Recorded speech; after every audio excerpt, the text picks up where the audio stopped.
coming in that it doesn't seem that the fire is under control. Those visuals on your screen, ladies and gentlemen, it's not just the firefighting, the local firefighting forces, also the military police has been mobilized to take control of the entire situation. Those visuals on the left side of your screen where the fire is raging from the 3rd, 4th, 5th to the 6th floor. And as my colleagues were pointing out, the State Health Ministry had just furnished the entire area on the 6th floor, and that has been gutted in this fire. From the 3rd to the 6th floor have all been gutted in this fire. This started around 4 p.m. It is likely to be a short circuit. There were about 1,000 people inside this building around 4 p.m. once this blaze started. They were all moved out immediately. Currently, there are no people, fortunately, inside this building, but the firefighting operations are on a war footing, but they are facing a lot of problems because there is a disruption that they are facing when it comes to dousing the area with water because of not just the height of the building, but also there are disruptions being created because of the walls. Also at the same time, while they are dousing the fire at one spot, because of the high winds, the fire is raging on the other spot, which is why the Chief Minister of Madhya Pradesh has called Defence Minister Rajnath Singh. He has given the order to the Indian Air Force to mobilize teams to douse this fire from the sky. So that mobilization order has been given. Chief Minister Shivraj Singh Chauhan monitoring the situation. Already 2 state ministers are on the ground.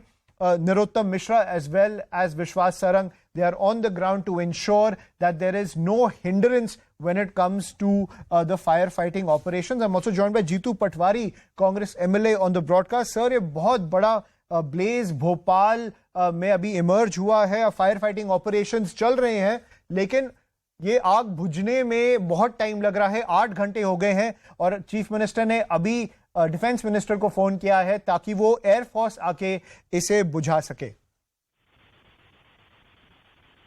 बिल्कुल, chief minister ने 8 घंटे बाद air force क्यों बुलाई जब इतनी बड़ी आग थी तो. और बात यह है कि आग बार बार वल्लभ भवन में या सतपुड़ा भवन में क्यों लगती है. 18 सितंबर 2018 में भी लगी थी. तो ये आग हमारे मध्य प्रदेश के सचिवालय में क्यों लगती है. रही बात सेना बुलानी पड़ी, आग बुझ जाएगी, पर आग पहले लगी थी, उसके नुकसान आज तक पता नहीं चले. किसने लगाई थी, किन कारणों से हुए थे, दोषी कौन है, आज तक पता नहीं चला. तो अल्टीमेटली ये सरकार चल रही है सर्कस. अच्छा, आप कह रहे हैं कि ये आप कह रहे हैं डिलिबरेटली आग लगाई है. 50% कमीशन के एविडेंस को मिटाने के लिए सोची समझी साजिश के तहत लगाई गई आग है. अच्छा, तो आप कह रहे हैं ये साजिश है, ये पूरी ये सरकार ने आग लगवाई है इस भवन पे. सरकारी ऑफिस में आग लगती है और नए ऑफिस में आग लगती है. नया ऑफिस है ये. सब तरह की सेफ्टी, हर तरह की फायर सेफ्टी की इसमें प्रोसेस किया गया है. इसके बाद आग क्यों लगी. इससे पहले 2018 में पुराने वल्लभ भवन में आग लगी थी. क्यों लगी थी. सतपुड़ा भवन में आग हमेशा क्यों लगती है और क्यों, किन लोगों के कारण लगी, कारण पता ही क्यों नहीं चलते हैं. अगर पिछले 18 में आग लगी थी तो अगर किन कारणों से लगी, फिर तो उसका सेफ्टी पॉइंट आपने मैपअप क्यों नहीं किया. ये बात सवाल है या नहीं है. मैं तो कहता हूँ सवाल तो आप पूछ सकते हैं, आप पूरा हक है आपका सवाल पूछने का, पर अभी फोकस होना चाहिए कि ये फायर डाउस हो जाए. आप तो अभी से ही पॉलिटिक्स खेल रहे हैं. ये आपको पॉलिटिक्स दिख रही है, हमें मध्य प्रदेश का भविष्य दिख रहा है. हमें ये करप्शन, जो अद्भुत कर्जा ले लिया मध्य प्रदेश की सरकार ने 4 लाख करोड़ का, और उसमें करप्शन किए, वो दिख रहा है. आपको पॉलिटिक्स दिख रही है और हमें वो भावना दिख रही है कि जो लोग 1 बार हो गया, 2 बार हो गया, 3 बार, 4 बार आग लगती है क्या. Right. Let's not indulge in politics right now. Thank you, Mr. Jeetu Patwari, for sharing your perspective. For now, the need of the hour is to ensure that this blaze is under control.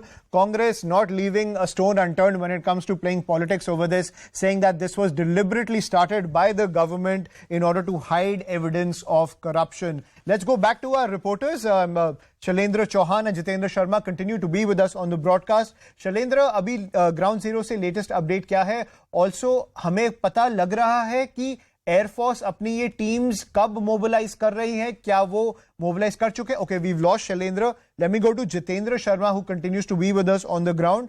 Jitendra, कोई idea है कि ये air force teams की mobilisation का timeline क्या है, कितनी देर में यहां पहुंच सकते हैं? क्योंकि जैसे आप कह रहे हैं वहां पे ग्राउंड टीम्स इस ब्लेज को डाउज करने में असफल हो रहे हैं, पर और इसकी एयरफोर्स टीम्स ही इसको डाउज कर सकते हैं, और वो ऑर्डर तो रक्षा मंत्री से आ चुका है. उनकी मोबिलाइजेशन का कोई टाइमलाइन है आपके पास? बिल्कुल, अगर बात करें तो हाफ एन आवर के अंदर यहाँ पर अब जो हेलीकॉप्टर के द्वारा, सेना के हेलीकॉप्टर के द्वारा फायर रेस्क्यू अभियान चलाया जाएगा. देख सकते हैं आग लगातार अनकंट्रोल होती जा रही है. पिछले 8 घंटे से ज्यादा का वक्त हो चुका है और आपको ये आग की लपटें उड़ती हुई नजर आ रही हैं. तो जाहिर सी बात है अब सेना का हेलीकॉप्टर एकमात्र विकल्प है, क्योंकि सारे प्रयास विफल हो चुके हैं. हाइड्रोलिक क्रेन इतनी ज्यादा बड़ी नहीं है जो वहां तक हाइट तक पहुंच जाए. ये अगर बात करें तो 7-8वीं मंजिल है ये, जमीन से लेकर ग्राउंड फ्लोर से लेकर, और सारे महत्वपूर्ण डॉक्यूमेंटेशन यहाँ पर है, मगर सारे जलकर खाक हो चुके हैं. बस आग को बुझाना अब एकमात्र विकल्प बचा है. मुख्यमंत्री शिवराज सिंह चौहान ने लगातार बात की है, मगर आग की लपटों का ये आप अंदाजा देख सकते हैं कि इन आग को अगर बुझाया नहीं जाएगा तो ये आग सुबह तक यूं ही धधकती रहेगी. और इसी की तरह अगर बात करें दूसरा पहलू, यहाँ पर जो कांच लगे हैं, ग्लास लगे हैं हर बिल्डिंग में, वो आग की लपटों से ब्लास्ट हो रहे हैं. अंदर जो इक्विपमेंट रखे हैं, एयर कंडीशनर लगे हैं, वो भी लगातार ब्लास्ट होते जा रहे हैं. तो दूर सेफ्टी पर्पज से मीडिया पर्सन एंड दूसरे लोगों को यहाँ से दूर कर दिया है, मगर यहाँ पर मॉनिटरिंग की जा रही है कि जल्दी सेना का हेलीकॉप्टर आएगा. उसके लिए पर्याप्त सुविधाएं, पर्याप्त व्हीकल्स यहाँ पर कर रहे जा रहे हैं, क्योंकि लाइट्स वगैरह भी प्रॉपर होना चाहिए. उसके अलावा उसके बाद टारगेट किया जाएगा प्रॉपर विंडो को, वहां पर फिर एयर प्रेशर दिया जाएगा जिससे आग को कंट्रोल किया जाए. तकरीबन हाफ एन आवर का टाइम और लग सकता है. उसके बाद आपको इन्हीं आसमानों में हेलीकॉप्टर उड़ते हुए नजर आएंगे जिनसे यहाँ पर फायर रेस्क्यू किया जाएगा. मगर उम्मीद जताई जा रही है कि जल्दी ही ये पहुंचे और आग पर काबू पाए. Right, so that's the latest update that's coming in, ladies and gentlemen, that in the next 30 minutes we could see the Air Force mobilize helicopters above the fire to douse this entire blaze. And what we are learning by my colleague Jitendra, who's joined us on the broadcast from Ground Zero, is that there is a lot of flammable material inside this building, including air conditioners, which have flammable gas inside them, and they are exploding as this fire spreads, which is why a lot of the civilians and especially the media personnel like our team, the News 18 team that's on the ground, they have been moved farther away from the site, further away from the site, so that they don't get caught in the blast. Because a lot of flammable material is inside this building. As I was pointing out, these include air conditioners with flammable gas inside. You have other areas where flammable material is still inside the building and it is prone to a lot of blasts. So which is why a lot of civilians, including the media teams, have been moved a little away from this entire site. But the big problem is that this fire, which is raging from the 3rd, the 4th, the 5th, all the way to the 6th floor, which house the State Health Ministry's office, these have been completely gutted and the fire is only spreading.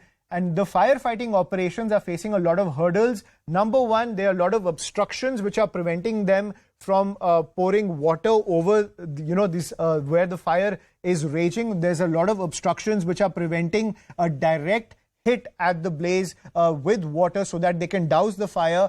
At the same time, a lot of wind is rushing through the area, which is only adding fuel to the fire. The fire is just raging because of the heavy winds and it's spreading because of that. And what we are learning is that around 4 p.m. is when the fire started. There were about 1,000 people inside this building who were immediately evacuated. So fortunately, there is no one trapped inside. There has been no loss of life has been reported. The only aim is to ensure that this fire is brought under control. And as my colleague Jitendra was pointing out, in the next 30 minutes, we could see helicopters fly over the building and douse the fire with water from the sky. But as Jitendra is also pointing out, military police teams and firefighting teams are still trying to find a way to get to this fire that's raging from the 3rd, 4th, 5th, all the way to the 6th floor in order to at least get a direct shot at the fire to douse this blaze. So that is the big update that's coming in. In the next 30 minutes, we could see aircraft over the blaze and douse it from the sky, because the ground teams are facing a lot of problems. Jitendra continues to be with us on the broadcast. Jitendra, और कितनी teams अभी mobilise हुई हैं? क्योंकि अभी हम wait कर रहे हैं कि एयरफोर्स अपनी टीम्स मोबिलाइज करे ताकि ऊपर से ये फायर डाउज हो सके, लेकिन अभी ग्राउंड पे क्या क्या प्रेपरेशंस चल रही हैं? क्योंकि ग्राउंड टीम्स भी अटेम्प्ट कर रही होंगी इस पूरे एरिया का पेरिमीटर बनाने के लिए और एक जगह ढूंढने के लिए ताकि वो इस फायर को टैकल कर सके। ग्राउंड टीम्स अभी क्या क्या कर रही हैं? बिल्कुल, अगर बात करें तो सेना ने मोर्चा संभाल लिया। पिछले 3 घंटों से सेना यहाँ पर मौजूद है, उसने यहाँ पर पूरे एरिया को टेक ओवर कर लिया है।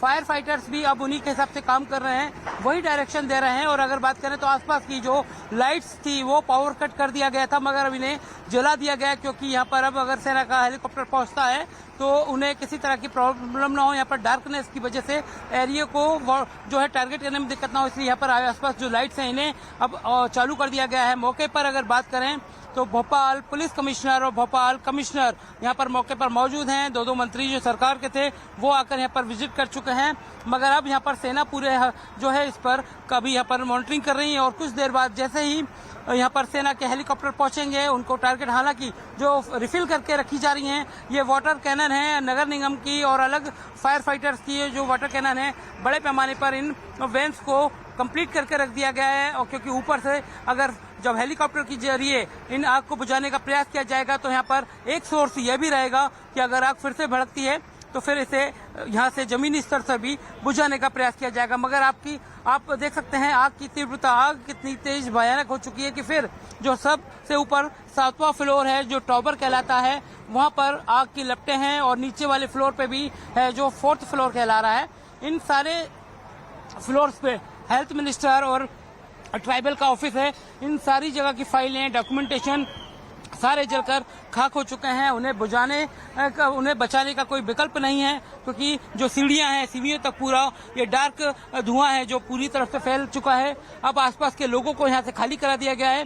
पुलिस मौके पर आ चुकी है, लगातार अब मॉनिटरिंग की जा रही है कि बस जब सेना के हेलीकॉप्टर आए तब उसका एकमात्र ही सहारा है जो इस आग को बुझाया जा सकेगा। मगर तब तक सिर्फ उम्मीद है और एक विश्वास है कि यहाँ पर सारे लोग टिके हैं, सारे लोग मुस्तैद होकर अब इंतजार कर रहे हैं कि सेना के हेलीकॉप्टर के बाद ही अगला कदम आगे बढ़ाया जाएगा। Right, so we have the military, we have the local police, we have ministers, and this fire has now even spread to the 7th floor. That's what my colleague Jitendra is telling us. 7th floor is the highest floor of this building. So it's the 3rd, 4th, 5th, 6th, and the 7th floor that is also where the fire has reached, as the fire is gutting all these floors where a lot of important government documents have been are in place, and they have all been destroyed. That's the latest update that's coming. The military teams, the police teams, and 2 ministers are currently on the ground to coordinate the firefighting operations. But at the same time, as my colleague Jitendra is pointing out, everyone is waiting for the Air Force teams to reach the site to douse this fire from the sky, because there are a lot of obstructions that the firefighting teams on the ground are facing. Jitendra, ground teams क्या-क्या problems face कर रही हैं, क्योंकि इस Blaze पे एक direct shot क्यों नहीं मिल पा रहा है उनको वाटर कैनन्स के साथ? क्या बहुत सारे ऑब्स्ट्रक्शंस हैं जो उन्हें स्टॉप कर रहे हैं? बिल्कुल, अगर बात करें तो आपको हम आसपास का जियोग्राफिकल एरिया दिखाते हैं कि यहाँ पर प्लांटेशन है, आसपास यहाँ पर प्लांटेशन बने हुए हैं, लगे हुए हैं। इसकी वजह से यहाँ पर व्हीकल अंदर मूव नहीं कर पा रहा है, और वो टारगेट एरिया अगर बात करें तो वहाँ पर वो वाटर कैनन वो नहीं पहुँच पा रही हैं, क्योंकि यहाँ पर बहुत सारे आसपास पेड़ हैं, सिर्फ आगे इसका एक अलग ओपन स्पेस है, तो वहाँ व्हीकल नहीं पहुँच पा रही है। इसकी वजह से ये काफ़ी लीड लंबी हो रही है। हालांकि एयरपोर्ट और सेना की जो एक हाइड्रोलिक ट्रेन आई थी उसने जरूर उस तरफ टारगेट किया और वहाँ की आग को कंट्रोल कर दिया, मगर इस तरफ काफी ज्यादा ग्रीनरी है, इस वजह से वहाँ टारगेट नहीं किया जा रहा है और ना ही हाइड्रोलिक मशीन पहुंच पा रही हैं। और प्रॉब्लम हालांकि अब उजाला है, उजाला होने का, मगर फिर भी आप देख सकते हैं कि जमीन से अगर बात करें तो काफी ऊंचाई पर है ये 7th फ्लोर, वहां तक टारगेट करने के लिए वाटर कैनन के पास पर्याप्त प्रेशर नहीं है। तो एक उम्मीद यही है कि अब हेलीकॉप्टर के जरिए उस आग को बुझाया जाए, और साथ ही सारे तरफ से ये कवर्ड है, कांच से कवर्ड है, तो पानी वहां तक पहुंचता है, लगता है नीचे जाता है। तो उम्मीद है कि वहां तक है तो कांच को तोड़ा जाए, मगर उसके लिए भी हाइड्रोलिक क्रेन की मदद चाहिए, प्रेशर की चाहिए, उसके बाद ही वो अंदर, क्योंकि आग जो है अंदर पूरे फ्लोर पर फैली हुई है, वहां तक पानी का प्रेशर नहीं जा पा रहा है। यही वजह है, और नीचे सीढ़ियों तक धुआं आ रहा है क्योंकि पूरी जो बिल्डिंग है कवर्ड है, आपको आसपास पूरे एनवायरनमेंट में धुआं नजर आ रहा होगा। यही वजह है कि जो फायर फाइटर हैं उन्हें भी काम करने में दिक्कत महसूस हो रही है।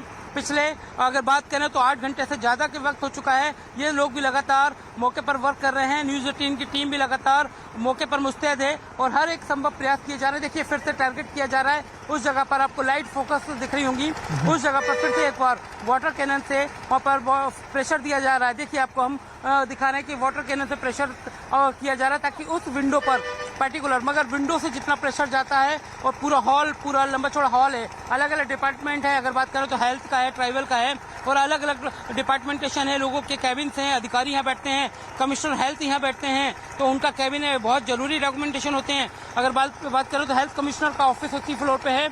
तो सारी चीजों को अब ये नोटिस किया जा रहा है, ये टॉर्च से फोकस आउट कर उस जगह पर प्रेशर किया जा रहा है ताकि उस जगह की विंडो पर पानी पहुंचे और आग को कंट्रोल किया जा सके। मगर बीच में कुछ पेड़ पौधे हैं, रिस्ट्रिक्शंस हैं, इसकी वजह से इस आग को काबू पाने में इतना वक्त लग चुका है। और ये अभी कह सकते हैं कि बड़ी आग है। जो ऊपर आप देख सकते हैं वो टॉप फ्लोर पर आग का गोला खत्म नहीं हो रहा है। उसे बुझाने के लिए सेना के हेलीकॉप्टर की मदद ही लेना एकमात्र विकल्प है।